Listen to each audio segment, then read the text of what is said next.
आपण प्रगटीकरणाचं पुस्तक याचा अध्याय 6 आपण पाहत आहोत.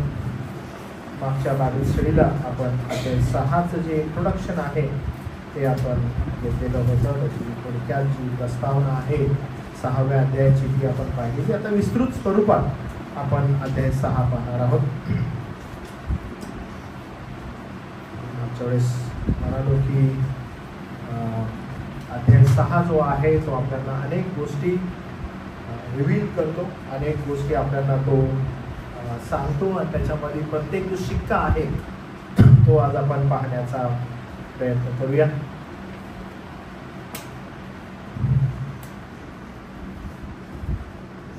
प्रगटीकरण अध्याय 6 वचन 1 आणि 2 त्याच्यामध्ये पहिला शिक्का फोडण्यात आलेला आहे. तर नेमकं ही जी घटना आहे जी या ठिकाणी घडलेली आहे ती घडत असताना नेमका जो स्पॅन आहे, टाइम स्पॅन, तो नेमका काय आहे हे समजण्यासाठी आपल्याला 1 आणि 2 वचनं थोडीशी समजून घेणं आवश्यक आहे. तर अध्याय 6 वचन 1 आणि 2 मी तुमच्या सगळ्यांसाठी वाचतो, तर आपण थोडंसं लक्ष देऊ. त्याच्यामध्ये असं लिहिलेलं आहे, मग कोकऱ्याने त्या 7 शिक्क्यापैकी एक शिक्का फोडला. ते मी पाहिले तेव्हा 4 प्राण्यांपैकी एक मेघ गर्जनेसारख्या ध्वनीने ये असे म्हणाला.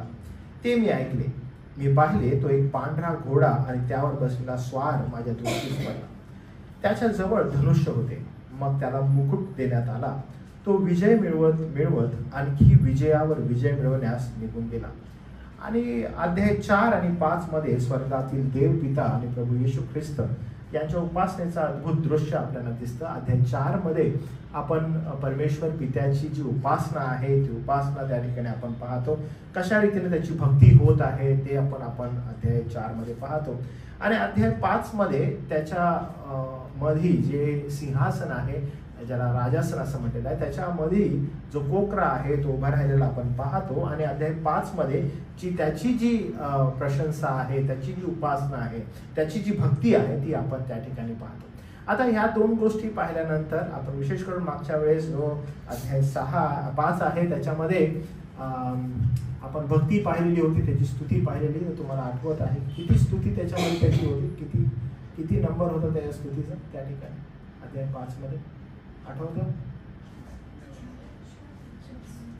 6, 3, 2, 1 किती होत्या? एकूण टोटल 5. तर आपण पाहतो की 5 ठिकाणी त्याला वेगवेगळ्या दृष्टिकोनातून कोकऱ्याची जी स्तुती आहे ती त्या ठिकाणी गायलेली आपण पाहिली.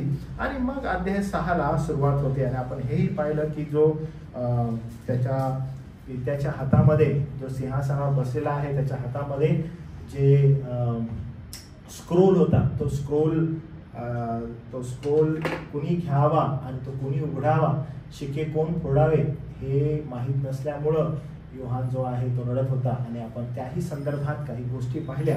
आणि मग 6व्या अध्यायामध्ये आपण पाहतो की 5व्या अध्यायामध्येच आपण पाहिलं की कोकरा जात आहे आणि कोकरा ते त्यामधून घेत आहे, त्याच्या हातातून ते जो स्क्रोल आहे तो घेत आहे, गुंडाळी घेत आहे आणि आता तो शिक्के फोडायला सुरू करणार आहे.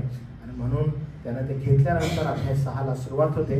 आणि अध्याय 6 आणि वचन 1 पासून त्याची सुरुवात होत असताना स्वर्गामध्ये जे एक दृश्य तयार झालेलं आहे ते दृश्य नेमकं काय आहे तर स्वर्गातून पृथ्वीवर हस्तांतरित होतं. म्हणजे आता स्वर्गामधून पृथ्वीवर पाठवण्यात येणाऱ्या काही गोष्टी आहेत. म्हणजे आता स्वर्गात घेण्यात आलेला आहे, ती गुंडाळी घेण्यात आलेली आहे, स्क्रोल आहे.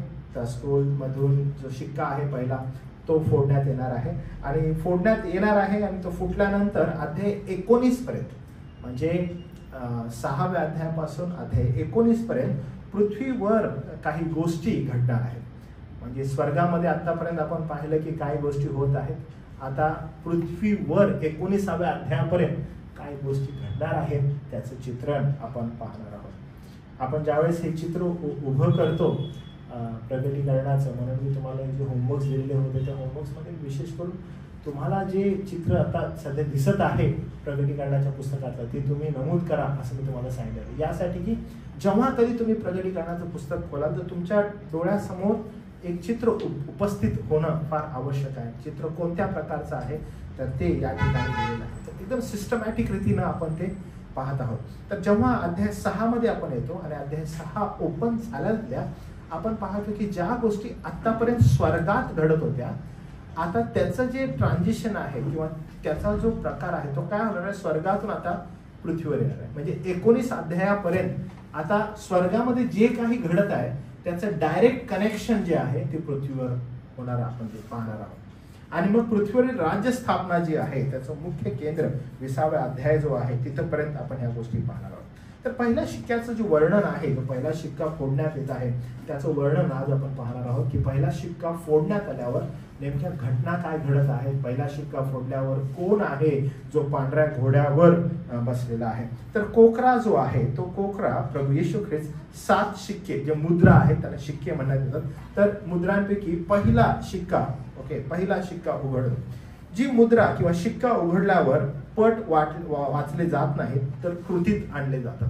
मग शिक्का फोडल्यावर वाचण्यात येत नाहीये तर आता कृतीत आणलं जाते.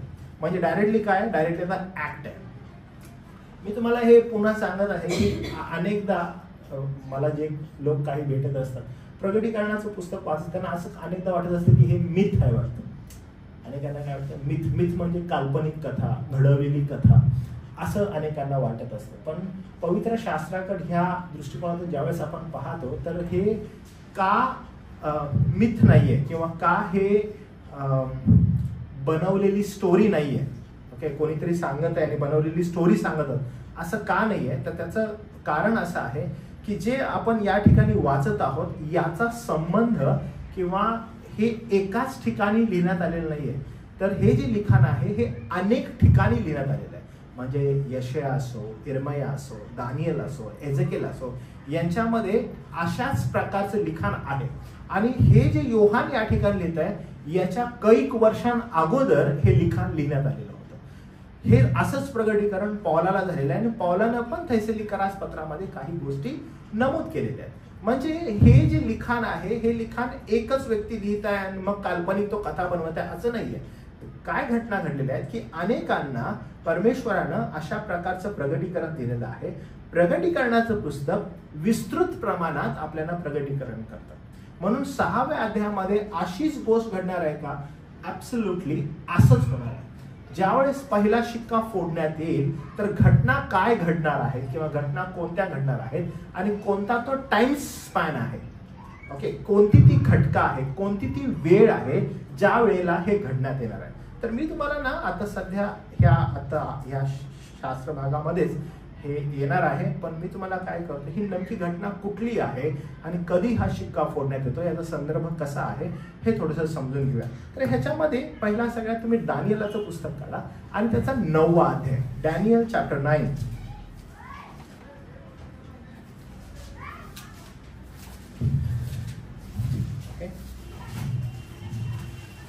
काढलं तुम्ही? 9वा अध्याय.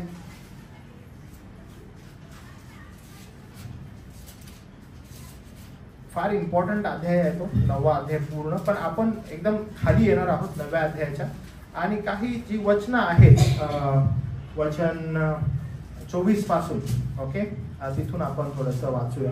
हे आवश्यक आहे, हे महत्वाचं आहे. बघा, आज्ञाभंगाची समाप्ती व्हावी, पातकांचा अंत करावा, अधर्माबद्दल प्रायश्चित्त करावे, सनातन धार्मिकतेचा उदय आणावे, दृष्टांत व संदेश मुद्रित करावेत आणि जो परम पवित्र त्याला अभिषेक करावा. हे घडून येण्यासाठी तुझे लोक व तुझे पवित्र नगर या संबंधाने 70 सप्तके ठरली आहेत. तर तुमच्या बायबलमध्ये तुम्ही ह्याला काय करा, अंडरलाईन करा, कारण इथून पुढचा जो हा शास्त्र भाग आहे हा फार इम्पॉर्टंट शास्त्र भाग आहे, जे आपण सर्वजण विश्वास ठेवतो की आपल्या सर्वांना लोकांतरण आपलं होणार आहे, आपण प्रभूकडे जाणार आहोत आणि आपला रॅप्चर होणार आहे. आपला हा जो विश्वास आहे या विश्वासाला अनुसरून हे ठरलेलं आहे. तर हे महत्वाचं आहे. 24वा वचन, हे घडून येण्यापूर्वी 70 सप्तके जी आहेत ती ठरणं आवश्यक आहे. म्हणजे काय बघा, पुन्हा एकदा वचन 24, आज्ञाभंगाची समाप्ती व्हावी, म्हणजे आज्ञाभंग जो होत आहे तो एक समाप्त व्हावं, म्हणजे संपून जावं हे सगळं. पातकाचा अंत करावा, म्हणजे पाप जगातून नाहीसं करावं, म्हणजे पाप पूर्णपणे मिटलं जावं. पुढे आपण पाहतो की सनातन धार्मिकता उदयास यावी. सनातन म्हणजे की न संपणारी धार्मिकता आता काय उदयास यावी, म्हणजे असं प्रस्थापित व्हावं की पापाचा अंत व्हावा, आज्ञाभंगाची समाप्ती व्हावी, दृष्टांत व संदेश मुद्रित करावेत, जो परम पवित्र त्याला अभिषेक करावा. म्हणजे येशू ख्रिस्ता संदर्भात म्हटलं की त्याला अभिषेक करावा. आणि हे सगळं घडून येण्यापूर्वी, ओके, हे सगळं घडून येण्यापूर्वी तुझे येण्यासाठी तुझे लोक व तुझे पवित्र नगर या संबंधाने 70 सप्तके ठरली आहेत. तर 70 सप्तके जी आहेत, जेव्हा आपण सप्तके असं म्हणतो तर हे समजून घ्या की सप्तक म्हणजे काय माहिती तुम्हाला? 70 सप्तके बरोबर काय दिलेलं आहे इंग्लिश मध्ये? 70 वीक्स बरोबर, आठवडे. जेव्हा आपण याचं काउंटिंग करतो, ठीक आहे, तर आपल्याला दिसतं की हा एकूण जो कालखंड सांगितलेला आहे तो 7 वर्षांचा कालखंड आहे. हे कळून येऊ दे व समजून घे की यरुशलेमेचा जीर्णोद्धार करण्याची आज्ञा झाल्यापासून अभिषिक्त अधिपती असा जो तो येईपर्यंत 7 सप्तकाचा अवकाश आहे. किती सप्तकाचा? 7 सप्तकाचा अवकाश आहे. बर, व 62 सप्तके लोटल्यावर धामधुमीचा काळ असताही नगर, रास्ते व खंदक या सहित बांधले जातील. 62 सप्तके संपल्यावर अभिषिक्ताचा वध होईल व त्याला काही उरणार नाही. आणि जो अधिपती येईल त्याचे लोक नगर, पवित्र स्थान उद्ध्वस्त करतील. त्याचा अंत पुराणे होईल. युद्ध आतापर्यंत चालेल, सर्व काही उजाड होण्याचे ठरले आहे. तो पुष्कळ लोकांबरोबर 1 सप्तकाचा पक्का करार करेल. अर्ध्या सप्तकापर्यंत तो यज्ञ व अन्नबली बंद करेल. उद्ध्वस्त करणारा अमंगलाच्या पंखावर आरूढ होऊन येईल व ठरलेल्या समाप्तीपर्यंत उद्ध्वस्त करणाऱ्यावर कोपाचा वर्षाव होईल. तर हे वाचल्यानंतर ना आपल्याला असं वाटतं की हे नेमके कोणत्या प्रकारचं आहे, ह्याचा उल्लेख का करण्यात आलेला आहे, नक्की ही सप्तक किंवा हे आठवडे नेमके काय प्रदर्शित करतात, ह्याचा अर्थ काय, तर आपण ना हे पाहणार आहोत बरं का. इन कमिंग डेज आपण हे सगळं पाहणार आहोत आणि हळूवारपणे याची अनुभूती घेणार आहोत की हे नेमकं काय आहे. पण आज मी तुम्हाला ज्या ठिकाणी घेऊन जाते किंवा हे जे घटना घडणार आहेत या नेमका कोणत्या प्रकारच्या आहेत आणि या ठिकाणी जो पहिलं वचन आहे, दुसरं वचन आहे, हे याचा संदर्भ इथं काय आहे तर मी तुम्हाला सांगतो. बघा या ठिकाणी काय लिहिलं, 27वं वचन, तो पुष्कळ लोकांबरोबर 1 सप्तकाचा पक्का करार करेल. ओके, 1 सप्तक जे आहे ते 7 आठवडे त्याला म्हटलेलं आहे. तर या ठिकाणी 7 आठवड्याचा जो जे कनेक्ट आहे ते 7 वर्षाचं कनेक्ट आहे. ओके, 7 वर्षाचा जो संदर्भ आहे तो या ठिकाणी आहे. आणि हे कसं कनेक्ट होतं ते मी तुम्हाला सांगतो. तो पुष्कळ लोकांबरोबर 1 सप्तकाचा पक्का करार करेल. तो म्हणजे कोण हे आपण पाहूया.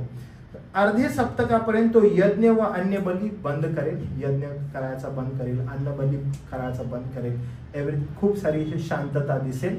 आणि त्याच्यानंतर उद्ध्वस्त करणारा अमंगलाच्या पंखावर आरूढून येईल व ठरलेल्या सप्तकापर्यंत उद्ध्वस्त करणाऱ्या कोपाचा वर्षा होईल. म्हणजे तिथून जे अर्ध सप्तक जे आहे तिथपर्यंत हे चालेल आणि त्याच्यानंतर पुन्हा म्हणजे 1 सप्तक जे आहे ते 7 वर्षाचा कालखंड आहे. हे खेचून ताणून अर्ध्या सप्तकापर्यंत म्हणजे 3.5 वर्षाच्या कालखंडापर्यंत शांती प्रस्थापित होण्याचा प्रयत्न करण्यात येईल. अन्नबली जे आहे किंवा इथं अजून काय लिहिलेलं आहे की यज्ञ आहे हे तो त्या ठिकाणी बंद करेल. म्हणजे शांतता प्रस्थापित होण्याचा प्रयत्न त्या ठिकाणी होईल 3.5 वर्षामध्ये. पण उरलेले जे 3.5 वर्ष आहेत त्याच्यामध्ये फार मोठा गोंधळ त्या ठिकाणी होणार आहे, खूप आपल्याला दिसणार आहे. पण हे कसं होणार आहे आणि ह्याचा संदर्भ नेमका काय आहे ते थोडंसं समजून घेऊया. पण घडलेलं काय बघा. पुन्हा आपण प्रगटीकरण अध्याय 6 मध्ये येऊ आणि वचन 1. मग कोकऱ्याने 7 शिक्क्यापैकी 1 शिक्का फोडला. वचन 1 6व्या अध्यायाचं असं म्हणतं, त्यानं 1 शिक्का फोडला. तेव्हा मी पाहिले, म्हणजे तेव्हा त्यानं पाहिलं 4 प्राणी होते. ओके, 4 प्राणी आपण पाहिलेले आहेत. आणि त्या 4 प्राण्यांपैकी 4 प्राण्यांपैकी एक जो आहे तो 4 प्राण्यातील एकाला गर्जनेसारख्या वाणीने ये असे म्हणताना मी ऐकले. तो काय म्हणाला? ये असे म्हणताना त्यांना ऐकलं. आपण प्रारंभापासून बघत आहे की 4 प्राणी आहेत, 4 प्राणी आहेत, 4 प्राणी आहेत. आपण एजेकियेलच्या ग्रंथ 10वा अध्याय आणि 15वा वचन जे आहे तिथं पण आपल्याला दिसतं की गरुड जो करूब आहे तिथे जे प्राण्यांचं वर्णन आहे त्याच्यामध्ये गरुड अशा प्राण्याचं पण वर्णन आहे. त्याचं मुख गरुडासारखं आहे. पण या ठिकाणी तो जो करूब आहे, तो जो देवदूत आहे, तो जो प्राणी आहे, तो प्राणी मी खबार नदीच्या तीरी पाहिला. तो हा प्राणी होय. तो तशा प्रकारचा प्राणी एजेकियलनं पण पाहिलेला होता, ज्याच्या संदर्भात योहान प्रकटीकरणाच्या पुस्तकात म्हणत आहे की हा प्राणी जो आहे तो त्या ठिकाणी त्यानं पाहिला आणि तो ओरडत होता आणि गर्जनेसारखा वाणीने ओरडत आणि गर्जनेसारख्या वाणीने त्यानं म्हटला की ये. आणि प्रकटीकरण 4 अध्याय 6 ते 8 पर्यंत आपण राजासनापुढे स्फटिकासारखा जणू काय काचेचा समुद्र होता आणि राजासनाच्या मध्यभागी राजासनाच्या चारी बाजूंना पुढे मागे अंगभर डोळे असलेले 4 प्राणी होते. पहिला प्राणी सिंहासारखा, दुसरा घोड्यासारखा, तिसरा माणसाच्या तोंडासारखा, चौथा प्राणी उडत्या गरुडासारखा होता. त्या 4ही प्राण्यांना प्रत्येकी 6 पंख असून ते प्राणी आतून बाहेरून सर्वांगी डोळ्यांनी भरलेले होते आणि पवित्र पवित्र जो आहे, जो होता, जो येणार, तो सर्वसमर्थ प्रभुदेव असे ते रात्रंदिवस म्हणत होते, कधीच थांबत नव्हते. तर हा जो आवाज आहे, हा प्राण्यातील एक प्राणी जो आहे तो म्हणत आहे की ये. म्हणजे आपण 6वा अध्याय पहिल्या वचनामध्ये इतप्रत आपण हे पाहिलेलं आहे की हे प्राणी पवित्र पवित्र पवित्र म्हणताना थकत नाही.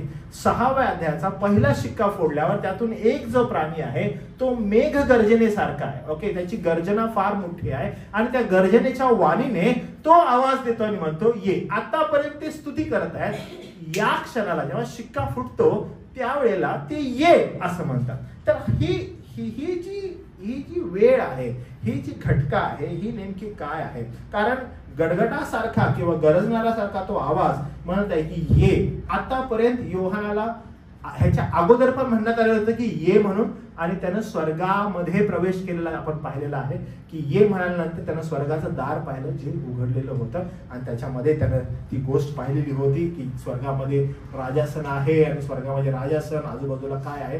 जेव्हा त्याला ये असं इथून पुढे होणाऱ्या गोष्टी मी तुला दाखवतो असं जे म्हटलेलं आहे, या ठिकाणी बिलकुल अशाच प्रकारची गोष्ट आपल्याला दिसते. आता काय म्हटले बघा, पुन्हा म्हणत आहे की ये. आता हे ये म्हटलंय कुणाला? ओके, पहिला काय म्हटलेलं होतं की ये, तुला होणाऱ्या गोष्टी मी काय होणार आहे ते दाखवतो. आता इथं पुन्हा एकदा ये असं म्हटलेलं, पण हे ये कुणासाठी आहे ते काय म्हटलंय बघा. ये असे म्हणताना मी ऐकले, त्यांना ऐकलं ये. हे योहानाला बोललं का? नाही. ह्याच्या अगोदर ये, ह्याच्या पुढील होणाऱ्या गोष्टी मी तुला दाखवतो, हे योहानाला म्हणालेलं होतं. पण आता ह्या 4 प्राण्यांपैकी एक प्राणी जो आहे तो मेघ गर्जनेसारखा ओरडतो आणि म्हणतो ये. असं म्हणाल्यानंतर काय झालेलं आहे बघा. मग मी पाहिले तो पांढरा घोडा आणि स्वार. देवदूताच्या बोलवण्यावर पांढरा घोडा आणि त्याचा स्वार पुढे येतो. बोलवत कोण आहे? देवदूत. त्या 4 प्राण्यांपैकी एक प्राणी काय म्हणत आहे? ये. आणि मग ये म्हणाल्यावर येतंय कोण? तर पांढरा घोडा आणि त्याच्यावर काय आहे? एक स्वार, तो येत आहे. आता अनेकदा आपण ज्या वेळेस हे रूपक पाहतो पांढऱ्या घोड्याचं, तर पांढऱ्या घोड्याचं रूपक हे कुणासाठी आहे असं तुम्हाला वाटतं? पांढरा घोडा आणि पांढऱ्या घोड्यावर असणारा स्वार हे रूपक कुणाचं आहे बरं? कुणा संदर्भात हे रूपक दर्शवतं किंवा कुणा संदर्भात आपण विचार केला तर आपल्याला जाणीव होते की अरे हे रूपक पांढरा घोडा आणि पांढऱ्या घोड्यावर असणारा स्वार, तर हे कुणाचं रूपक असेल बरं? कुणाचं दिसतं हे? शांतता. बरोबर आहे, पहिली गोष्ट शांततेचं प्रतीक. पांढरा म्हटलं की काय असतं?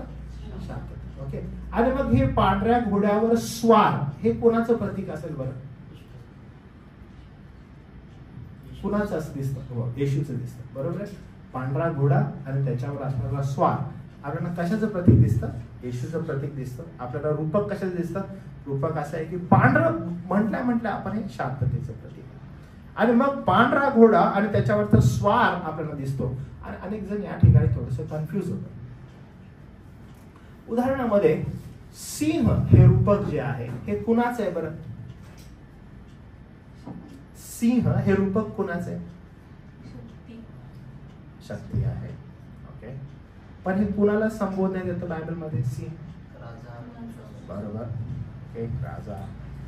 येशूला सिंह म्हटलेलं आहे का?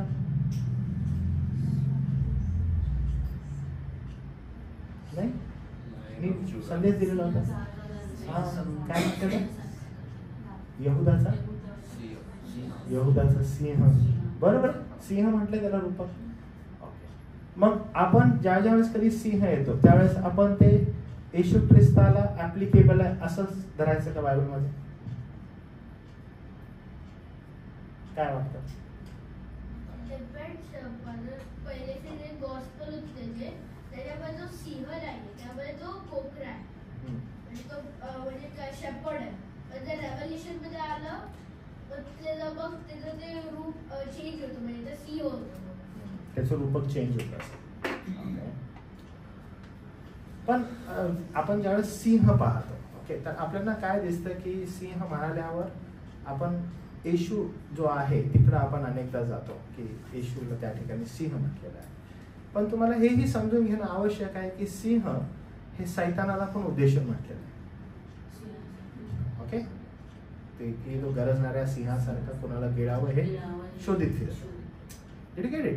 म्हणजे आपण जेव्हा ते वाचतो आपण हे पाहायला पाहिजे ठीक आहे हे कुणाला म्हटलेलं आहे की सैतानाला पण म्हटलेलं आहे. तर आपण त्याचे संदर्भ पाहणं आवश्यक आहे की हे रूपक कोणत्या उद्देशानं कोणत्या ठिकाणी वापरण्यात आलं. साप कुणाचं प्रतीक आहे? सैतान. बरोबर. आपण कधी साप पाहतो आपण कसं म्हणतो? सैतान. मग येशू ख्रिस्त एका ठिकाणी म्हणतो तुम्ही सापासारखे काय सापासारखे चपळ. बरोबर आहे. बरोबर आहे. कबुतरासारखे साळसूद असं म्हटलेलं आहे. आपण म्हणतो सैतानासाठी उद्देश आहे.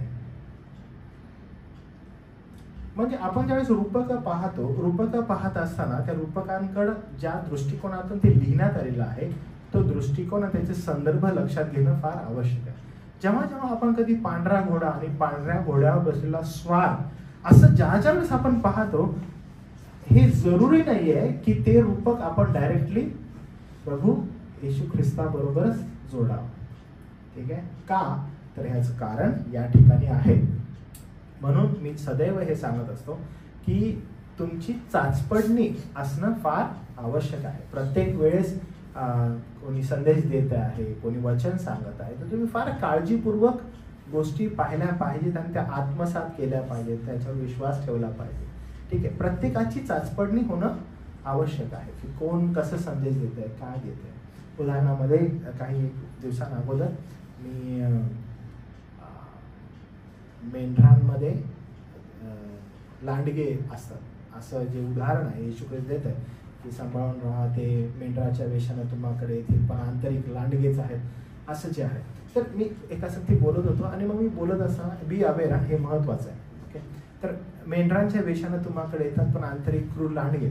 तर अनेकदा काय होतं की आपण हा जो संदर्भ आहे ना हा कुणाला लावतो बरं? मेंढराच्या वेशानं तुम्हाकडे येतात आंतरिक क्रूर लांडगे. मग आपण काय म्हणतो आंतरिक क्रूर लांडगे म्हणजे ह्याचा संदर्भ कुणासंगती येतो? आपण काय सांगत असतो किंवा काय विचार करतो आपण सदैव? मेंढराच्या वेशानं तुम्हाकडे येतात पण आंतरिक क्रूर लांडगे. आपण हा संदर्भ कुणासाठी जॉईन करतो? बरोबर आहे. काय? खोटे संदेश देत खोटे शिक्षक. बरोबर आहे की खोटं शिक्षण देतात खोटे शिक्षक आहेत त्यांच्याविषयी. पण आपण जर तो शास्त्रभाग नीट वाचला तर तो जो शास्त्रभाग आहे त्या शास्त्रभागामध्ये हा जो संदर्भ आहे की ते मेंढराच्या वेशानं तुम्हाकडे येतात पण आंतरिक क्रूर लांडगे. तर तुम्हाला माहित आहे की ज्यावेळेस मंडळीच्या दृष्टिकोनातून आपण मेंढराच्या वेशानं तुम्हाकडे येतात आंतरिक क्रूर लांडगे हा जो सब्जेक्ट ज्यावेळेस येतो त्यावेळेस तुम्हाला हे ठाऊक असणं गरजेचं आहे की मेंढर आहेत ना हा पाळक नाहीये हे कॉंग्रिगेशन. ओके तर कॉंग्रिगेशन मध्ये मेंढराच्या वेशानं लोक येतात पण आंतरिक ना क्रूर लांडगे. आणि हे लोक येऊन जर तुम्ही आपला फिल्पेकरास पत्राचा जो मेसेज जर ऐकला तर तुम्हाला कळेल की पॉल जे शिक्षण त्यांना देते की तुम्ही ऐक्यानं राहा प्रीतीनं राहा हे सगळं तो बोलत असताना तो सांगत आहे की तुमच्यामध्ये तट आणि फुट येते. का बरं? कारण हे क्रूर लांडगे नो डाऊट बघा शिक्षक पण त्याच्यामधूनच येतात. शिक्षक पण जे कॉंग्रिगेशन असते त्यामधूनच येणाऱ्या दिवसामध्ये कोणीतरी शिक्षक बनतं वचन सांगायला लागतं. पण क्रूरता जी आहे जी लांडग्यांमध्ये आहे ते मेंढराच्या वेशानंच एंटर करतात. त्यामुळे जो पाळक असतो जो मेंढपाळ असतो त्याचं कार्य हे फार मोठं असतं. सदैव तो कॉन्शियस असतो आणि सदैव त्याची दटावना असते. सदैव तो शिक्षण संदर्भात फार स्ट्रिक्ट असतो, फार त्याची काळजी असते, त्याला डिसिप्लिन असतं. आपल्या चर्चमध्ये जर कोण नवीन आलं, ओके, नवीन कोण आहे तर ते म्हणतात की तुमच्या चर्चमध्ये ना तुम्ही खूप डिसिप्लिनवर लक्ष देता. का डिसिप्लिन एवढा आवश्यक आहे? तर हे फार महत्त्वाचं आहे की मेंढरांना जर त्यांच्या मार्गाने सोडलं तर ते हरवण्याचा संभव आहे, मेंढरांवर हल्ला होण्याचा संभव आहे, मेंढरांना अनेक प्रकारचे लोभ, अनेक प्रकारच्या वासना असण्याचा संभव आहे.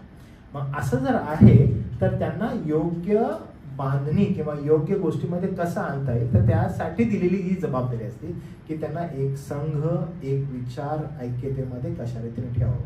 कारण का ते मेंढराच्या वेशानं तुम्हामध्ये येतात आणि मिक्स होतात, पण आंतरिक ते क्रूर लांडगे आहेत असं म्हटलं. म्हणून जे तुम्ही या ठिकाणी बसलेले आहात तर हे फार आवश्यक आहे तुम्ही विचार करणं की आपल्या संगती जे बसतात, उठतात, चालतात, बोलतात, हे ज्यावेळेस कसं ओळखायचं, त्यांना कसं ओळखाल बरं तुम्ही?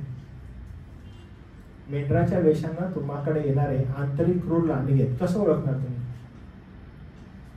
मी शिक्षकांविषयी अनेकदा बोललोय, पण तुम्ही कसं ओळखणार? स्वभाव म्हणजे कसा तुम्ही स्वभाव ओळखाल? तो बरोबर आहे, स्वभावानुसार तुम्हीच ओळखाल, नाहीतर नाही ओळखणार. बरोबर आहे, पण कसं?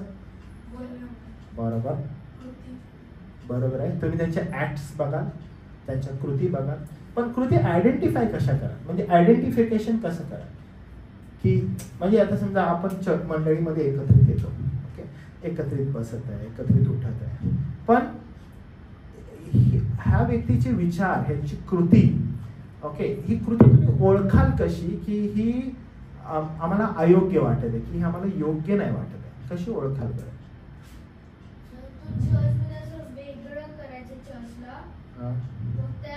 फुटी, तुला माहिती आहे फुटी, त्याला शब्द सुचत नाही तर म्हणजे फुटी, जर समजा फुटी पाडण्याचा विचार करतात किंवा भुरळ पाडण्याचा प्रयत्न करतात, ओके, जे शिक्षण चालू आहे त्या शिक्षणाच्या विपरीत काहीतरी आणण्याचा प्रयत्न करतात, ओके, काहीतरी विपरीत आणण्याचा प्रयत्न करतात. किंवा समजा आता मंडळी ना एका लाईनमध्ये जात असते, ओके, मग हे काय करतं माहिती आहे का, हे येतं आणि मग एखाद्याला मग ते इकडं जातं, मग त्यामागं दुसरं जायला लागतं. तुम्हाला कळत आहे काय होत आहे की एक चाललंय त्याच्या मागे काय करायचं, आपण पण जायचं. आणि तुम्हाला हे समजायला पाहिजे की दिस इज नॉट फ्रॉम गॉड. जे तुम्हाला ही गोष्ट समजून घ्या की मी एक संदेश जो दिला फिल्पेकरास पत्र, मी म्हटलं की सेवकाचं काम हे आहे, जो समोरून संदेश देतो की तुमच्यामध्ये प्रीती असावी, तुमच्यामध्ये प्रेम असावं, तुमच्यामध्ये ऐक्य असावं, तुम्ही सगळ्यांनी एकत्रित राहावं, तुम्ही सगळ्यांनी प्रेमानं राहावं आणि मग प्रभूचं आज्ञापालन कसं तुम्हाला करता येईल हा तुमचा एकमेव उद्देश असावा. Okay, it should be within you all, तुमच्या सगळ्यांमध्ये. ओके, तुम्ही प्रीतीनं, तुम्ही प्रेमानं, हे सगळं तुम्ही करावं. इथून काय करत आहे, मार्गदर्शन तुम्हाला मिळेल, इथून तुम्हाला प्रीती मिळेल, तुम्हाला प्रेम मिळेल, पण हे तुम्ही ऐक्यात राहू. मग जेव्हा तुम्ही ऐक्यात राहण्याचा प्रयत्न करता, जे तुम्ही आहात, तुम्ही जर ऐक्यामध्ये आणणारा आहात तर लक्षात घ्या तुम्ही मेंढरू आहात. पण तुमच्यातील कोणी जर समजा ऐक्यामधून विभक्त होण्याचा प्रयत्न करतात तर मात्र तिथे लांडगा आहे बरं का. And that you need to understand की तुम्हाला विभक्त करण्याचा प्रयत्न करते किंवा काही निगेटिव्हनेस आणण्याचा प्रयत्न करते, विपरीतता आणण्याचा प्रयत्न करते. You need to be aware. तुम्ही कधी भटकले जाल तुम्हाला समजणार काय. म्हणून ना जे रूपक आहे त्या रूपकांविषयी फार काळजीपूर्वक पाहायला पाहिजे, रूपकांकडे फार काळजीपूर्वक लक्ष द्यायला पाहिजे की ते काय करतात, ते तुम्हाला भटकवतील आणि तुम्हाला वेगळ्या मार्गावर घेऊन जातील. जे तुम्हाला ऐक्यात राहायचंय, जे तुम्हाला प्रीतीत राहायचंय, त्याच्याऐवजी वेगळ्या ठिकाणी चाललं तर मग प्रॉब्लेम आहे. म्हणून बी अवेअर, खूप काळजीपूर्वक राहा, रूपकांकडे नीट पहा जेव्हा आपण रूपकांविषयी विचार करतो. या ठिकाणी जी रूपक आहे, पांढरा घोडा त्याच्यावरचा स्वार, हे निश्चित अर्थानं प्रभू येशू ख्रिस्ताविषयी बिलकुल नाही, कारण विरोधाभास आहे. विरोधाभास का आहे मी तुम्हाला सांगतो. ओके, वचनात आपल्याला दिसेल. पहिल्या 4 शिक्क्यांमध्ये घोडे आणि स्वारांचा अपोकॅलिप्सचे 4 घोडेस्वार जे आहेत ते आपल्याला त्या ठिकाणी दिसतात. ओके, वचन जे चार शिक्के आहेत त्या चार शिक्क्यामध्ये घोडे आणि स्वार यांचा समावेश त्या ठिकाणी आहे. घोड्यांचे प्रतीक काय आहे किंवा घोड्यांचं प्रतीकाचा अर्थ काय असतो? तर घोडे जे आहेत ते विजय, वैभव, शक्ती, जय याच्याशी संबंधित आहे. म्हणजे घोडे म्हटल्या तुम्हाला रुबाबदारपणा येतो. ओके, जर समजा आपल्या इथं आपण या ठिकाणी आहोत आणि आपल्या रोडवरून एक व्यक्ती आहे आणि तो व्यक्ती जो आहे आत्ताच्या या घटकेला कोणी जर असा व्यक्ती आहे जो गाढवावरून चाललाय, गाढवावर बसलाय आणि गाढवावरून चाललाय, तुम्ही सगळे त्याला बघून काय कराल? गाढवावर बसून एखादा व्यक्ती चाललाय, तुम्ही काय कराल त्याला? ओके, कुणी गाढवावर बसले? कधीच नाही. गाढवावर बसायला पाहिजे सिरियसली. म्हणजे मी बसलेलो आहे आणि जर तुम्ही अजून जर वेगवेगळ्या ठिकाणी कुठं अशा ठिकाणी गेला की जिथं तुम्हाला चढण्यासाठी वगैरे प्रॉब्लेम आहे, काम करण्यासाठी, तर गाढवं खूप जास्त काम करतात. तर आमच्या गावाला बंगे मिरजल राहून तर ना मिरजमध्ये 3 गोष्टी फार प्रसिद्ध आहेत. 3 Ds म्हणतात त्याला. 3 Ds. पहिला आहे डी म्हणजे धूळ फार प्रसिद्ध आहे. दुसरे डी आहे doctors. You will get lots and lots of doctors. इथं म्हणजे तुम्हाला कुठल्याही तुम्ही बोळीत जावा तुम्हाला डॉक्टर्स भेटतील. म्हणजे एवढे डॉक्टर्स आहेत, सगळे MBBS MD सगळे तुम्हाला डॉक्टर्स भेटतील, एवढे डॉक्टर्स आहेत. आणि तिसरी गोष्ट आहे डॉंकीज. 3 Ds. खूप डॉंकीज आहेत तिथं. आणि मग का? तर कर्नाटक जवळ असल्या कारणानं तिथून येणारे लोक जे कामासाठी येतात वेगवेगळ्या ठिकाणी, तर गाढवं जे आहे ते तुम्हाला खूप जास्त मिरजेला दिसते.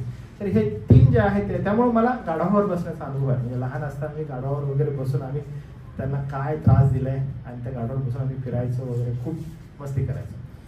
त्याच्यानंतर ना ही जी गाढवं आहेत ही या गाढवांकडे आत्ता सध्या सिच्युएशनला जर लोकांना बघितलं तर गाढव म्हणाल्या म्हणजे एक असं नैराश्याचं प्रतीक वाटतं की काय गाढव, किंवा असं वाटतं काय गरीब, किती मारा ओरडत फिरतो, असं सगळं डोक्यात येतं.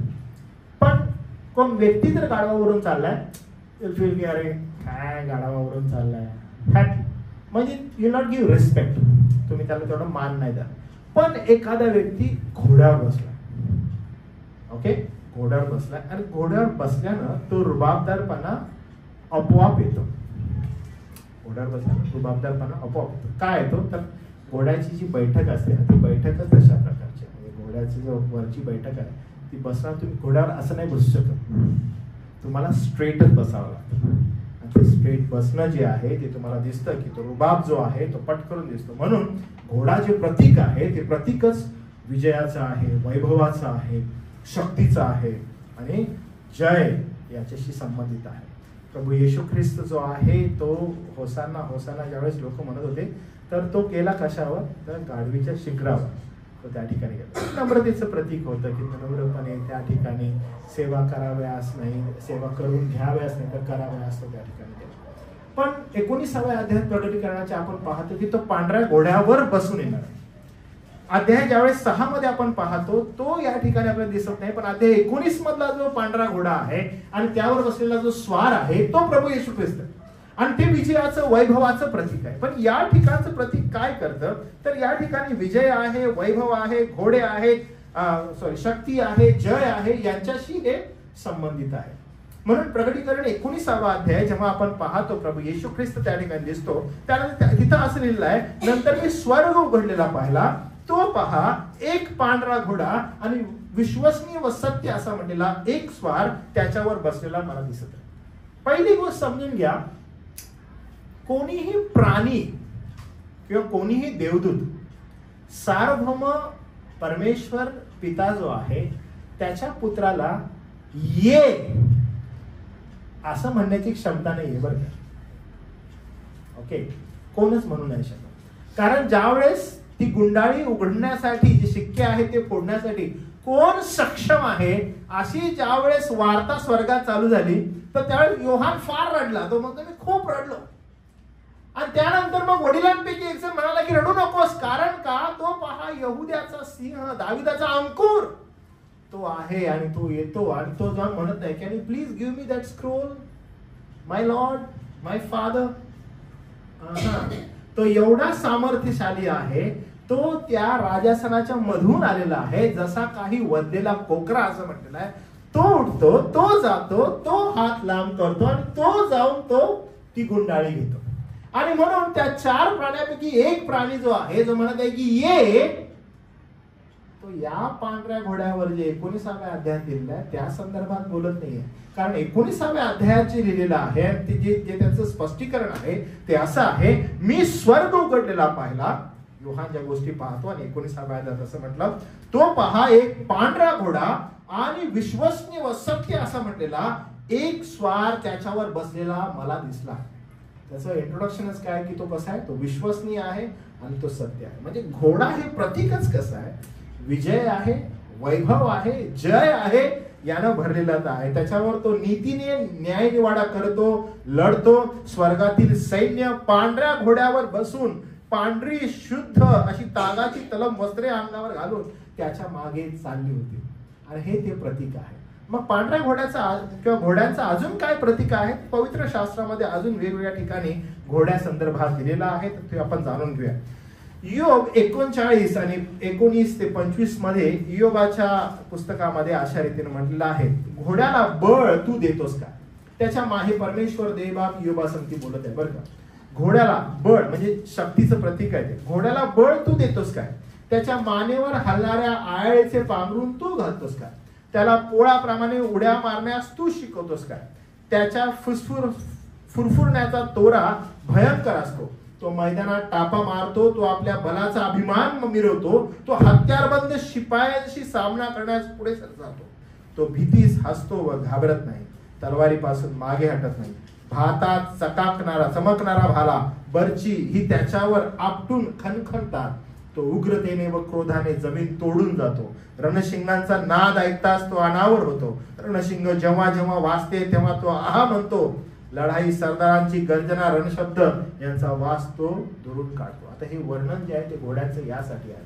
दुपारी ना आम्ही 2-3 अशा रोमच्या काळातील फिल्म्स आणि त्याचे क्लिप्स आम्ही बघत होतो. तर त्याच्यामध्ये एक मात्र कॉमन होतं. एक कॉमन काय होतं माहिती आहे का, की ह्या सगळ्यांकडनं घोडे होते. ह्या सगळ्यांकडे घोडे होते आणि हे घोडे ज्यावेळेस लढाई जातात ना, अरे समोर लढाई आहे चला पळून जाऊया, नाही ते घाबरत नाही. आणि घोड्यांचं हे वर्णन फार अद्भुत आहे की घोडे लढाईला नाही तर लढाईमध्ये जातात आणि घोडे लढाईमध्ये जाऊन तो जो विजय आहे, तो जो वैभव आहे, ते जे जय आहे त्यासाठी ते आसुरलेले. परमेश्वर देवा खुद्द ज्यावेळेस योबासंगती वाद घालत आहे आणि योबाला ज्यावेळेस तो गोष्टी सांगत आहे, त्यावेळेस ज्यावेळेस तो विचारणा करत आहे, त्यावेळेस तो स्वतः घोड्यांचं उदाहरण देतो आणि घोड्यांचं उदाहरण देऊन त्या वैभवा संदर्भात योबासंगती बोलतो. घोड्यांचं हे प्रतीक जे आहे ते फार सुंदर रीतीने आपल्याला हे का महत्वाचं आहे, का आवश्यक आहे, कारण पांढरा घोडा असं लिहिलेलं आहे. पांढरा घोडा आणि त्यावरचा स्वार हे वचन 1 आणि 2 मध्ये आपण पाहतो. पांढरा घोडा म्हणाल्यानंतर ज्यावेळेस तो प्राणी म्हणतो की ये आणि तो येतो, तो स्वार आणि पांढरा घोडा हे याचं प्रतीक आहे. तो ज्यावेळेस निघाला तो काही साधा सुद्धा निघाला नाहीये. कारण नीतिसूत्रे 21-31 लढाईच्या दिवसासाठी घोडा सज्ज करतात पण यश देणे परमेश्वराकडे आहे. ओके, इथं पण आपण पाहतो की लढाईच्या दिवसासाठी घोडा सज्ज करणं म्हणजे घोड्याला खूप चांगल्या रीतीनं त्याची जे काही संगोपन आहे ते केलेलं आहे. उद्देश लढाईचा घोडा जो असतो त्याचा एकच असतो की कशा रीतीनं त्याला नटवावं, कशा रीतीने त्याला झाकावं, यासाठी की जे जळते बाण आहे किंवा जे काही बाण मारण्यात येतील ते घोड्याला कधी लागू नये म्हणून जे चिलखत तो जो स्वार आहे त्याला असतं, तशाच प्रकारचं चिलखत त्या घोड्यालाही टाकण्यात आलेलं आहे. आणि तो इतका बलशाली घोडा आहे, एवढा बलानं भरलेला आहे की लढाईसाठी जाण्यासाठी तो सज्ज असतो. यशिया 43:17 ज्याने रथ व घोडे, सैन्य व वीर यांना बाहेर काढल्यामुळे ते एकत्र पडले आहेत, त्यांच्याने उठवत नाही, ते विजले आहेत, वातीप्रमाणे मालवले आहेत, असा जो परमेश्वर तो म्हणतो की रथ, घोडे, सैन्य, वीर. बघा तुम्ही जर विचार केला तर याची तुलना जी आहे ती तुलना रथ, घोडे आणि सैन्य आणि वीर यांच्याशी केलेली आहे. तर रथ आणि घोड्यांची तुलना सैन्य आणि वीरांची केली आहे. म्हणजे पुन्हा एकदा सामर्थ्य, शक्ती, जय याचं प्रतीक आपल्याला दिसतं. यिर्मया 6:23, ते लोक धनुष्य भाले धारण करतात, ते क्रूर आहेत, त्यांना दयामाय नाही, ते सागराप्रमाणे गर्जना करतात, ते घोड्यावर स्वार झाले आहेत, हे सियोन कन्ये ते युद्धात सिद्ध होऊन तुझ्या विरुद्ध एकजुटीने येत आहेत. तुम्हाला या ठिकाणी कॉमन काय दिसतं? जकर्या 9:10 आणि 10 आणि 3. इफ्राईमातले रथ, यरूशलेमातले घोडे मी नष्ट करेन. पुन्हा आपण जर खाली गेलो 10 अध्याय 3 वचन, मेंढपाळावर माझा क्रोध भडकला आहे, बोकडाचे मी शासन करेन. कारण सेनाधीश परमेश्वर आपला कळप जे यहुदाचे घराणे त्याची भेट घेईल, तो आपल्या लढाईच्या सजवलेल्या घोड्यासारखे करेल. पण इथपर्यंत जे शास्त्रभाग आपण एवढे वाचले, ह्याच्यामध्ये कॉमन तुम्हाला काय दिसलं? घोड्यांसंदर्भात जी वचन आपण वाचली, काय कॉमन दिसलं बरं? एक कॉमन गोष्ट आहे सगळ्या वचनांमध्ये. पुन्हा एकदा बघा, 10:3 वरती बघितलं चालेल, नंतर 9:10, नंतर पुढे आला यिर्मया 6:23, यशाया 43:17, नीतिसूत्रे 21:31, त्यानंतर इथं या ठिकाणी इयोब 39:19-25. काय कॉमन वाटतं तुम्हाला इथं? घोड्यांसाठी काय कॉमन संदर्भ तिथं आहे? कॉमन संदर्भ काय आहे? युद्धाशी रिलेटेड. जे काही संदर्भ तुम्हाला घोड्यांसंदर्भात दिसतात तिथे रिलेट कुठे आहे? युद्ध. आणि युद्ध यासाठी की जय, बल, सामर्थ्य हे या घोड्यांमध्ये आहे. म्हणजे जेव्हा त्याला ये म्हटलेलं आहे, ते असं तसंच ये नाही बरं का. तो पांढऱ्या घोड्यावर जो बसलेला आहे त्याला ये असं म्हणाल्या त्यानं ज्या गोष्टी करावयाच्या आहेत त्या काही साध्या सुद्धा नाहीत. बघा काय लिहिलं आहे, ये म्हणाल्यावर मग मी पाहिले तो पांढरा घोडा, त्यावर बसलेला एक स्वार दृष्टीस पडला, त्याच्याजवळ धनुष्य होते व त्याला मुकुट देण्यात आला, तो जिंकावयास निघाला. ज्यावेळेस आपण हे पाहतो, पांढऱ्या घोड्यावरचा स्वार कोण नाही आणि कोण आहे, पहिली गोष्ट हा ख्रिस्त नाही. का? कारण हा स्वार स्टिफनॉस म्हणजे विजेत्याचा हार घालतो, तर ख्रिस्त डायडिमा राजमुकुट घालतो. हा जो स्वार आहे, हा स्वार जो आहे त्याच्याजवळ धनुष्य होते व त्याला मुकुट दिला व तो जिंकत गेला. बघा, आणि पुढे असं लिहिलेलं आहे की ख्रिस्त जो आहे, प्रगटीकरण 19 अध्याय 12 वचन, नंतर मी स्वर्ग ओढलेला पाहिला, तो पांढरा घोडा विश्वसनीय व सत्य असा म्हटलेला एक स्वार त्याच्यावर बसलेला मला दिसला. तो नीतीने व न्यायाने निवाडा करतो, लढतो, त्याचे डोळे अग्नीच्या ज्वालेसारखे, त्याच्या डोक्यावर पुष्कळ मुकुट होते. लक्षात घ्या, मुकुट कधी प्रदान करतात? जेव्हा तो विजयी होतो. आणि हा जो आहे ना, त्याला असाच मुकुट देण्यात आलेला आहे. उद्देश काय आहे? की यानं जाऊन लोकांना ठकवावं, फसवावं. कोण करत आहे ही योजना? काय उद्देश आहे? 4 प्राण्यांपैकी एक प्राणी त्याला म्हणतो ये. आणि मग आता आठवा, डॅनियलचं ज्यावेळेस आपण पुस्तक वाचलं 9व्या अध्याय 24व्या वचनापासून असं म्हटलंय की हे प्रस्थापित होण्या अगोदर हे होणं गरजेचं आहे. सप्तक येण्या अगोदर हे पहिलं सप्तक पूर्ण होणं आवश्यक आहे. राज्य प्रस्थापित होण्या अगोदर, पातकाचा अंत होण्या अगोदर हे होणं आवश्यक आहे. आणि मग तुम्हाला कळालं असेल आता की ही जी गोष्ट कोण बोलत आहे, ही कोण साधी सुधी गोष्ट नाहीये. 4 प्राण्यातील एक प्राणी आहे. तो एक प्राणी आता काय म्हणत आहे? ये. आणि ये म्हणाल्यावर तो त्याला काय करत आहे? मुकुट देत आहे. म्हणून म्हणत आहे की हा ख्रिस्त नाही.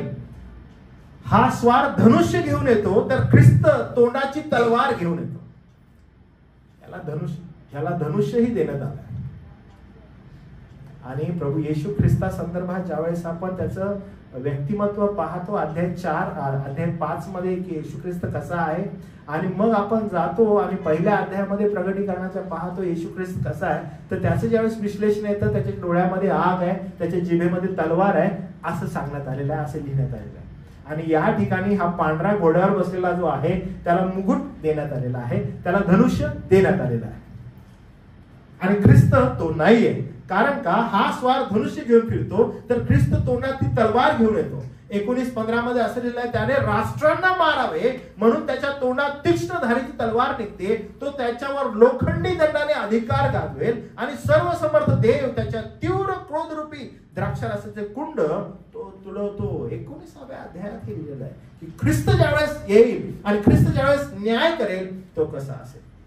हा पांढऱ्या घोड्यावर बसलेला ख्रिस्त का नव्हे, कारण ख्रिस्त संकटाच्या सुरुवातीला नव्हे तर शेवटी परत येतो. आणि म्हणून सप्तक सुरू होण्यावेळेस, 7 वर्षाचा कालखंड सुरू होण्यावेळेस ख्रिस्त येत नाही.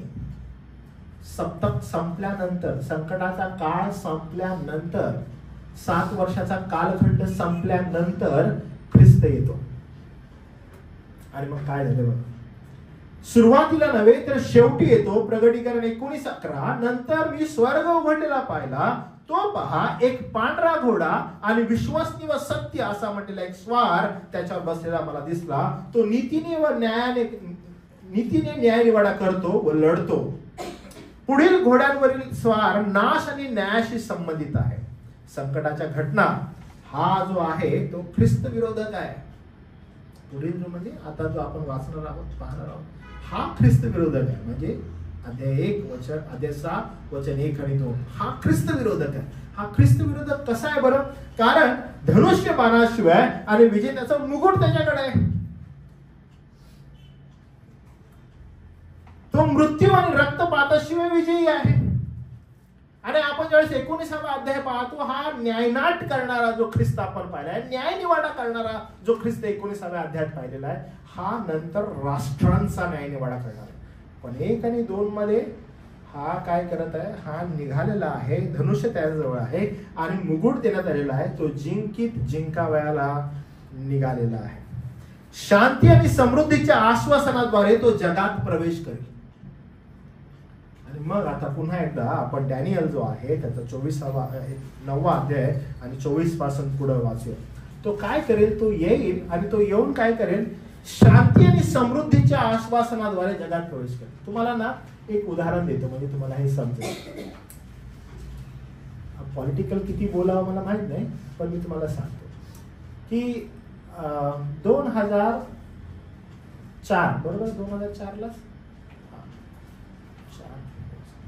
बरोबर आहे ना, 2014 मोदी कधी आले, मोदी 2014च्या वेळेस तुम्ही जर त्याची भाषणं आठवली, ओके, थोडी भाषणं जर तुम्ही आठवली तर तुम्हाला काय काय भाषणे आठवतात? काही भाषणं तुम्हाला त्यांची, मोदीची काही भाषणं, काय काय भाषणं होती अंदाज? 14ची भाषणं आठवत काय? बरोबर. सगळ्यात पहिला काय होतं की मी काय करेल, आल्यावर काळं धन स्विस बँकेतील सगळं कुठे येणार आहे, इंडियामध्ये येणार. ओके, हे भाषण होतं. अजून काय तुम्हाला आठवत? 15 लाख. हा, तुम्ही हे सगळ्यात मोठं होतं की 15 लाख प्रत्येकाच्या बँक अकाउंट मध्ये येतील. प्रत्येक जो भारताचा सिटीजन आहे त्याच्या बँक अकाउंट मध्ये 15 लाख येतील. तुम्ही त्या आता नंतर मग अमित शहा म्हणाले ते जुमला होता वगैरे, नंतर म्हणाले बोलले, भाषणांमध्ये बोलण्याची एक पद्धत असते, आम्ही बोललो. पण तुम्ही मनुष्याची मानसिकता जर बघितली तर ही जी आश्वासन आहे, ही आश्वासनं लोकांना फार आवडतात. आश्वासनं लोकांना फार आवडतात. समजा आता आपल्या चर्चचं उदाहरण, मी तुमच्या बरोबर आहे ना, तुमच्या बरोबर बोलत असताना जर तुम्हाला हो काय तुम्ही किती छान, किती सुंदर, काय छान, मला तुमचं इतकं आवडतं ना, काय सांगू, असं जर मी तुम्हाला लोकांना बोलायला लागलो, तुम्हाला वाटलं की हा काय आमचे बाळासाहेब, किती प्रेम, हा किती चांगले. प्रॉब्लेम या ठिकाणी काय माहिती आहे का, या ठिकाणी असं आहे की प्रत्येकाला चांगलं, समृद्धीचं, शांतीचं, समाधानाचं ऐकायला आवडतं. कारण मनुष्य हा मूळतः भ्रष्ट आहे, अशांती चालू आहे सगळीकडे. त्याला ना त्याच्या संदर्भात असणारं सत्य ऐकायचं नाहीये, त्याला त्याचं सत्य ऐकायचं नाहीये, त्या सत्यापासून तो पळतो. तुम्हाला माहिती आहे सत्य कोण ऐकतं आणि सत्याजवळ कोण आकर्षित होतं? जे प्रभूचे निवडलेले, त्याचे नेमलेले लोक आहेत. सर्वांनाच हे नाही चालत, सर्वांनाच हे कधीच पटणार नाही. म्हणून जर आपण ह्या वचनाकडे जर आपण पाहिलं की हे कधी येणार आहे, तर ही खोटी आश्वासनं घेऊन किंवा समृद्धी आणि शांती घेऊन येणार आहे. आता पुन्हा एकदा 2014चा तुम्ही विचार जर केला, साहेबांनी भाषणं ज्यावेळेस द्यायला सुरुवात केली, गरज काय होती बरं ही भाषणं द्यायची? कारण त्याच्या अगोदरचे जे गव्हर्नमेंट होते त्यांनी अशा रीतीने पिळवणूक केलेली लोकांची, एवढे भ्रष्टाचार लोकांनी केलेले होते आणि त्याच्यामुळं लोक त्रासलेले होते. त्यामुळे एक व्यक्ती येतो आणि त्यांना आश्वासन देतो की मी सगळं नीट करेन. मी काय करेन? मी सगळं नीट करेन. हे त्रासलेले लोक जाणार कुठे? जो आश्वासन देत होतो तिकडे ते काय करतील? आकर्षित होते. आणि तीच घटना घडलेली आहे की त्याच्या अगोदर अनेक लोकांनी जे काही भ्रष्टाचार, ज्या काही गोष्टी घडल्या त्या लोकांच्या नजरेस आल्या आणि नजरेस आल्यामुळे लोक त्रासले त्या गोष्टी. आणि मग कोणतरी येताना म्हणतो की मी तुम्हाला ह्यातून बाहेर काढेन, मी तुम्हाला शांती प्रदान करेन. लोक तिकडे आकर्षित झाले. मी तुम्हाला सांगतो हे आवश्यक आहे. मत्तेय सुवर्तमान 24वा अध्याय जी गोष्ट प्रभू येशू ख्रिस्त त्याच्यामध्ये सांगत आहे, तुम्ही लढायांविषयी ऐका, तुम्ही भूकंपाविषयी ऐका, तुम्ही अनेक अशा गोष्टींविषयी ऐका. अहो तुम्ही घाबरू नका. लिसन दिस, ही जस्ट एक आठवड्या अगोदरची न्यूज आहे. मी तुम्हाला ना हे वारंवार सांगत आहे, तुम्ही ह्याच्याविषयी जरा विचार करा, हे महत्वाचं आहे. US काय करत असतं, US जे आहे, US गव्हर्नमेंट 25 वर्षानंतर त्यांचे प्रायव्हेट डेटा, ओके, आपल्या इथं पण जो आपला अधिकार आहे माहितीचा अधिकार, त्या अधिकाराद्वारे आपण माहिती घेऊ शकतो.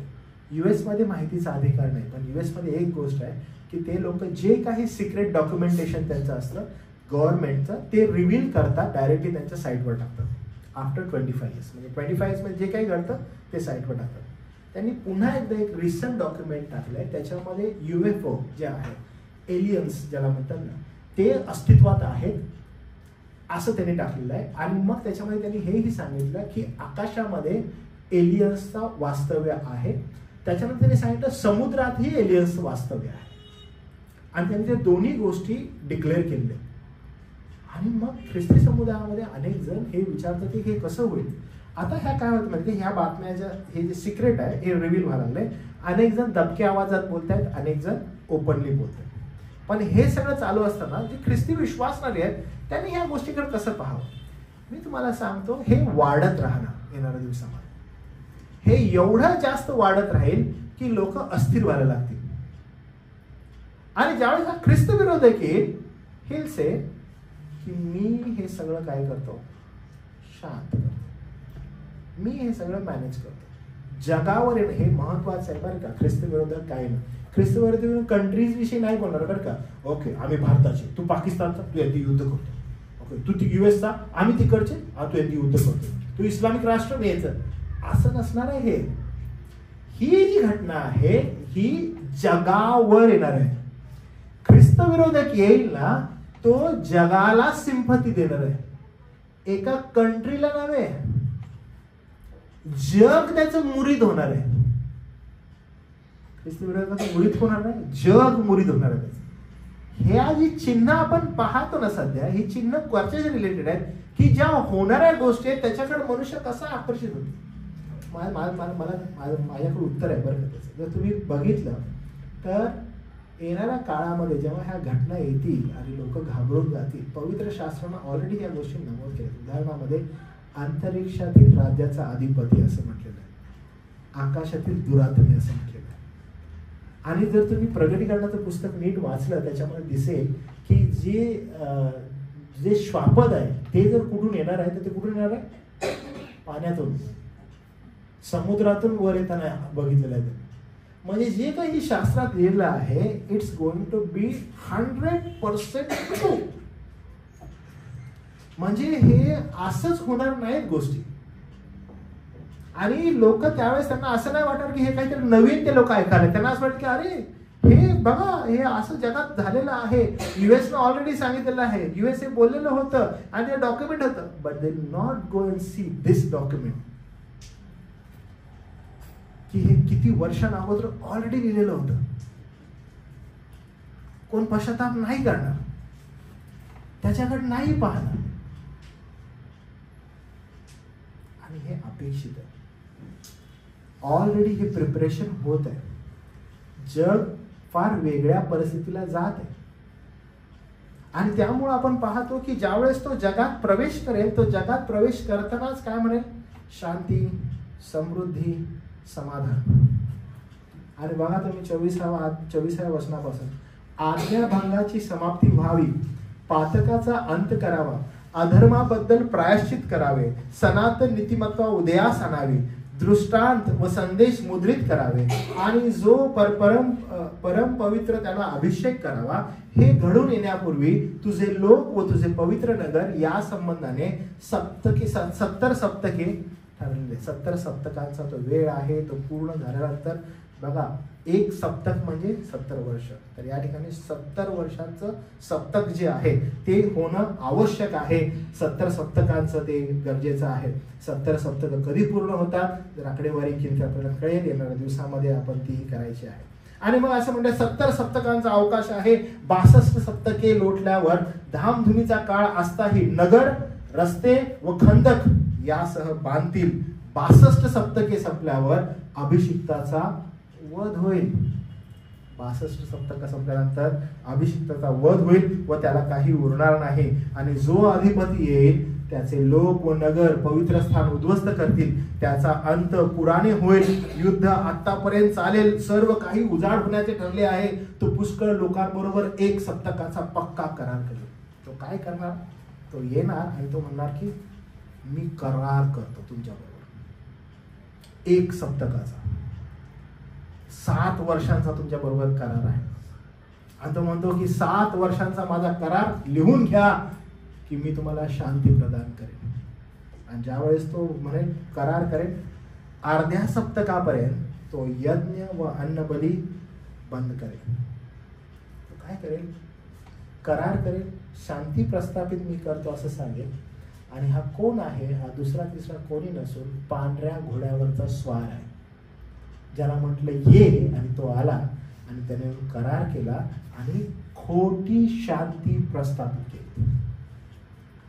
सगळं एकदम 3.5 वर्ष काय आहे? आनंदी आनंद. लोक त्या ख्रिस्त विरोधकाला पूजू लागतील, त्याची वर्शिप करतील, त्याला आराधना करतील त्याची.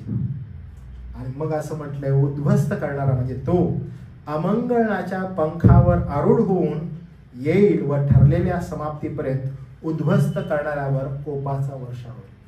तो जो आहे तो ते सगळं करायला चालू करेल 3.5 वर्षामध्ये, ज्यासाठी तो आलेला आहे. आणि तो ते उद्ध्वस्त करेल. आणि मग जो उद्ध्वस्त करणाऱ्यावर जोपर्यंत कोपाचा वर्षा होणार नाही तोपर्यंत तो हे करत राहणार. दुसरे थेसलोनिकरास पत्र याचा 2रा अध्याय वचन 9 ते 11. दृष्टाचे येणे सैतानाच्या सामर्थ्याने होईल आणि त्याच्या येण्याबरोबर खोटे चमत्कार, चिन्हे, अद्भुते घडतील. तो येऊन काय करेल? तर चिन्ह करेल, चमत्कार करेल, अद्भुत गोष्टी करेल. मी तुम्हाला सांगतो, जग त्याचा मुरीद होईल. काय करेल? जग त्याचा मुरीद होईल.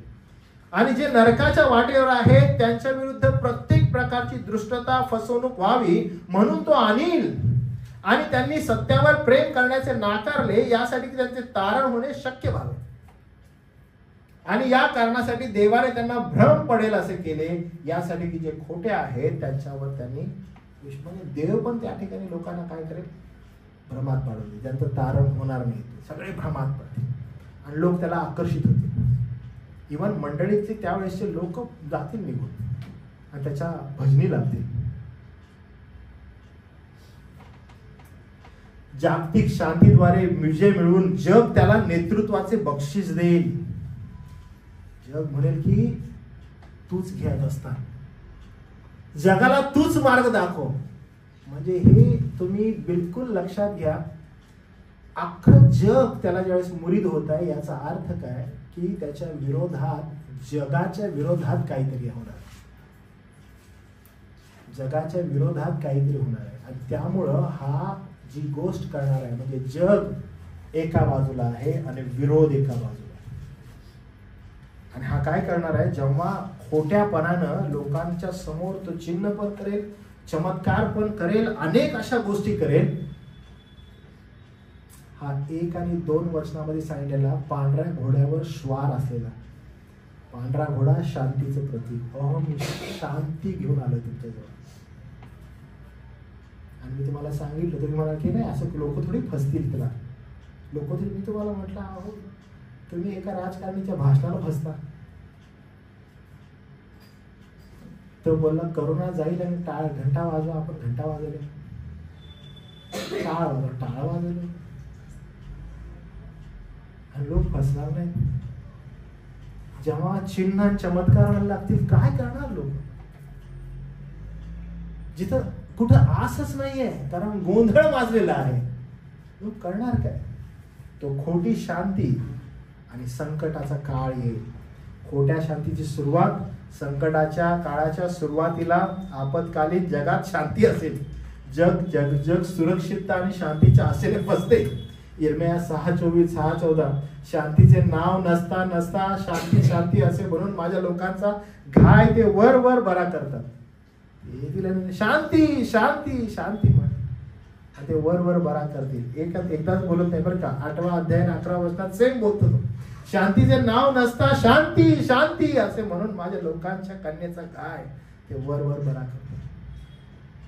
तो येईल आणि तो शांती शांती म्हणेल. म्हणजे याचा अर्थ हा आहे की येण्या अगोदर इतकी विलक्षण प्रकारची जगभरात अशांतता असेल की हे होणं आवश्यक आहे. 14वा अध्याय आणि त्याचं 13 आणि 14 वचन. मी म्हणालो, हे प्रभू परमेश्वरा, पहा संदेष्टे त्यांना म्हणत आहेत, तुम्ही तलवार पाहणार नाही, तुम्हाला दुष्काळ गाठणार नाही, तर ह्या स्थळी मी तुम्हाला खरी शांती देईन. हे खोटे संदेष्टे. परमेश्वर मला म्हणाला, संदेष्टे माझ्या नावाने असत्य संदेश देतात, मी त्यांना पाठवले नाही, मी त्यांच्या बरोबर बोललो नाही. ते खोटा दृष्टांत सांगून निरर्थक गोष्टी शिकून निरर्थक गोष्टी व आपल्या मनातील कपट योजना संदेश रूपाने तुम्हाला सांगतात. त्यावेळेस ह्या गोष्टी घडणार. इस्रायलाची फसवणूक, अँटी ख्राइस्ट जो आहे, ख्रिस्त विरोधक जो आहे, इस्रायलाशी करार करतो आणि तो अनेकांशी 1 आठवड्यासाठी करार पक्का करेल.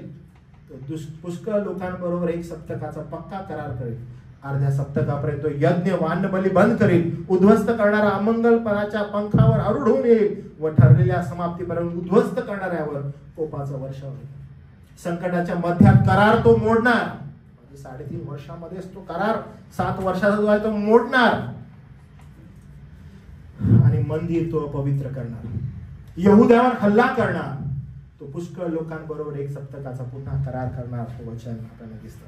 मत्ते सुवर्तमान याचा 24वा अध्याय 15 पासून 19 पर्यंत त्या वचनात दिलेला आहे की दानियल संदेशाच्या द्वारे सांगितलेला ओसाडीचा अमंगळ पदार्थ पवित्र स्थानात उभा असलेला तुम्ही पाहाल. वाचकाने हे ध्यानात आणावं असं वचन म्हणतं. तेव्हा जे यहुद्यात असतील त्यांनी डोंगरात पळून जावे, जो धाब्यावर असेल त्याने आपल्या घरातून काही बाहेर काढण्याकरिता खाली उतरू नये, आणि जे शेतात असतील त्याने आपले वस्त्र घेण्याकरिता माघारी येऊ नये. त्या दिवसात ज्या गरोदर स्त्रिया, ज्या अंगावर पाजणाऱ्या स्त्रिया असतील त्यांची केवढी दुर्दशा होणार. होणार आहे मात्र नक्की आहे. चिन्ह असं आहे की ओसाडीचा अमंगळ पदार्थ मंदिरात उभा राहिलेला तुम्ही पाहा. याचा अर्थ लवकरच इस्रायलामध्ये मंदिर ही पुनर्स्थापित होईल. जे परमेश्वराचं मंदिर आहे, जे तुटलेलं आहे ते पुनर्स्थापित होईल. त्यानो एकच इस्रायल गाझाचं सध्या जी गोष्ट चालू आहे, तुम्हाला मला सांगू दे की फार मोठ्या प्रमाणात सध्या प्रयत्न चालू आहेत की मंदिर प्रस्थापित व्हावं. खूप मोठ्या प्रमाणात चालू आहे. इस्रायलामध्ये, येरुशलेममध्ये ह्या गोष्टी व्हाव्यात यासाठी मोठ्या प्रमाणात, म्हणजे अमेरिका खूप मोठ्या प्रमाणात अग्रेसिव्ह आहे. आता ट्रम्प ज्यावेळेस प्रेसिडेंट झालेला आहे तेव्हापासून खूप मोठ्या प्रमाणात हालचाली आहेत. मागच्या वेळेस ज्यावेळेस ट्रम्प होते त्यांनी कॉन्सुलेट उभी केली येरुशलेममध्ये, जे अशक्य होतं. US कॉन्सुलेट त्या ठिकाणी आणि त्यांनी ती उपस्थित उभी केली. सगळ्या जगाने विरोध केला. It's going to be very soon असं म्हणण्यात येतं की संपूर्णपणे जी काही ती डिबेटेबल प्लेस आहे, ज्या ठिकाणी मंदिर होतं, आता त्या ठिकाणी जे मस्जिद आहे, तर सध्या परिस्थिती अशी आहे की असं ज्यावेळेस आमचं डिस्कशन होत होतं, ज्यावेळेस आम्ही एस्केटोलॉजी शिकत होतो. तर इस्रायलानं मंदिराचा पूर्ण ढाचा ऑलरेडी रेडी केलाय. It just has to be demolish आणि विदिन वीक मध्ये ते लोक बांधतील. म्हणजे ढाचा, प्लॅन, एव्हरीथिंग इज रेडी. म्हणजे डिमॉलिश केल्यावर त्यांना असंही नको आहे की ह्याच्यावर बैठक होईल, डिस्कस होईल, वर्ल्ड काय म्हणतं त्याच्यावर निर्णय होईल. म्हणजे ते वेट नाही करणार त्या गोष्टीसाठी. आणि म्हणून मी मागच्या वेळेस तुम्हाला म्हणाले की ज्यावेळेस तुम्ही कधी तुमचा मोबाईल बघता किंवा टीव्ही बघता, न्यूजवर लक्ष ठेवा. आणि दॅट टू जर ती इस्रायला विषय असेल, कारण हे खूप लवकर होणार आहे.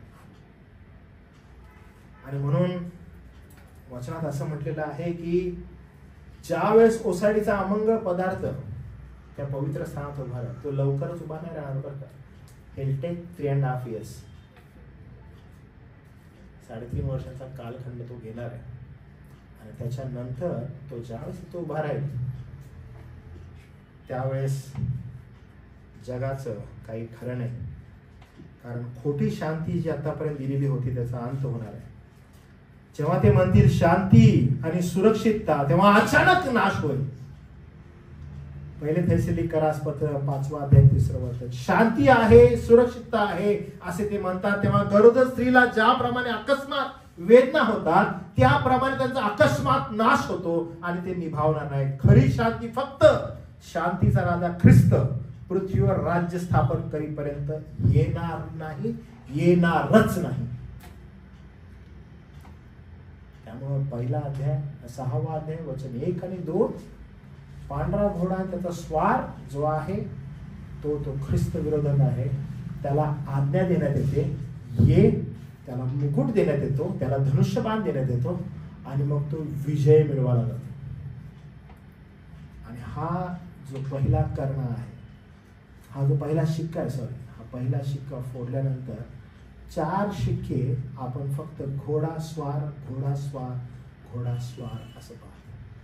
कारण याच्यानंतर ज्या घडणाऱ्या गोष्टी आहेत, शिक्का त्या ठिकाणी फुटत आहे आणि परिणाम पृथ्वीवर होत आहे. आणि हा काल खूप लवकर आपल्या जवळ येणार आहे. आणि परिस्थिती आणि जग ज्या दृष्टिकोनातून पुढे जात आहे तो दृष्टिकोन अशाच प्रकारचा आहे. त्यामुळे आपण फार काळजीपूर्वक या गोष्टींकडे पाहूया, अतिशय गांभीर्यानं या गोष्टींना घेऊया. देव आपण आपल्याला सहायता करावी, हे वचन समजावं आणि आपण आपल्या मनाची तयारी करावी. दिवस वाईट आहेत प्रियानो. आणि आपलं फिलिप्पियरास पत्र जेव्हा आपण घेत आहोत, मी तुम्हाला वारंवार सांगत आहे की परिस्थिती बिकट आहे. आपलं एकत्रित येणं जेवढं जास्त तुम्ही आध्यात्मिक धाटणीवर कराल ते चांगलं होईल. सहभागिता चुकवू नका. दिवस एकदम वाईट आहे. प्रभुदेव आपण आपल्यावर कृपा केलेली आहे आणि एक संघ, एक चित्त असणं किती आवश्यक आहे हे आपल्याला वारंवार त्याचं वचन सांगतं. तर त्याच्याकडे आपण लक्ष देऊया. देव आपल्याला सहायता करू. प्रार्थना करूया आपण. प्रभुदेव बापा, आम्ही मनापासून तुझे आभार मानतो आणि तुला धन्यवाद देतो की ही वेळ तू आम्हाला दिलीस. प्रगटीकरण या विषयावर शिकत असताना अध्याय 6 वचन 1 आणि 2 प्रभू तू अद्भुत प्रकारे आम्हाला मार्गदर्शन करत आहेस. पांढऱ्या घोड्यावर बसलेला हा कोण आहे स्वार? त्याच्याकडे मुकुटही आहे, त्याच्याकडे धनुष्यही आहे आणि तो विजय मिळवत चाललेला आहे. तो दिसरा कोणी नसून तो ख्रिस्त विरोधक आहे. तो सप्तकाची मागणी करत आहे, जो म्हणत आहे की मी शांती प्रस्थापित करेन. लोक त्याच्या मागे वेडे होत आहेत, लोक तिकडे आकर्षित होत आहेत. देव बापा आम्हावर दया कर.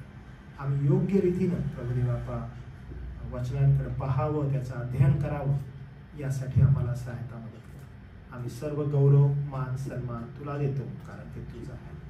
तारणारा प्रभू येशू ख्रिस्त याच्या नावात प्रार्थना केली म्हणून देतो. आमेन. काही प्रश्न तुम्हाला?